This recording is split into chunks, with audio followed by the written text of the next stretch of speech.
fait Equilibre, c'est vrai qu'il y a eu un coup de pouce financier, mais aussi et surtout une reconnaissance. Beaucoup d'acteurs, et notamment les magasins et les distributeurs, demandent quand même, mais qu'est-ce qui me prouve que ce que vous faites est équitable?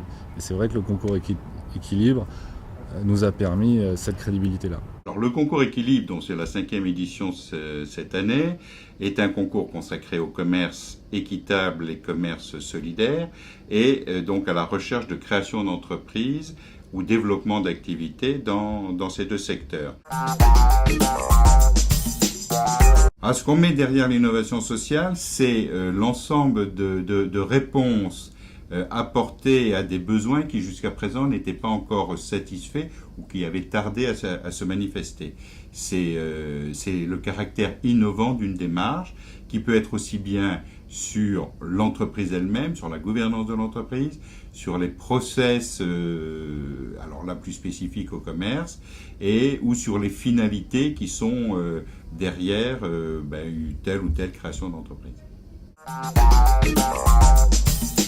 C'est une super école pour l'entrepreneuriat. Aujourd'hui, si vous voulez créer une marque, créer un produit, un service, et que vous avez besoin de fournisseurs, le premier réflexe qu'on vous apprend, c'est vous tourner vers l'Asie. Vous allez vous tourner vers l'Asie, on vous dit bah non, désolé, moi c'est 5000 de cette pièce, 5000 minimum. Aujourd'hui, quand on sort, quand on est étudiant, quand on est jeune entrepreneur, on n'a pas cet argent-là. Et en fait, le commerce équitable, ça vous permet d'avoir accès à d'autres petits fournisseurs, et vous allez grandir avec votre fournisseur, qui sont en Amérique du Sud, en Afrique, vous allez grandir en parallèle, et en fait vous allez construire une belle histoire qui va être l'histoire en fait de votre marque et de votre société. C'est une alternative à l'économie actuelle telle qu'on l'aperçoit et qu'on en subit les conséquences.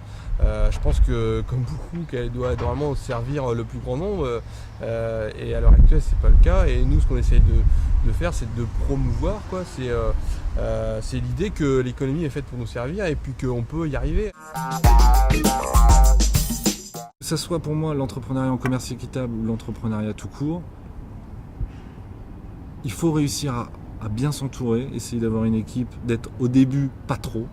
Moi les conseils que je donnerais c'est déjà, premier point, croire en son projet, avoir de la persévérance, ne pas lâcher le morceau, et puis communiquer la passion qu'on peut avoir dans son domaine pour pouvoir s'entourer, et puis ne pas minimiser le travail, les efforts à accomplir, et surtout le financement.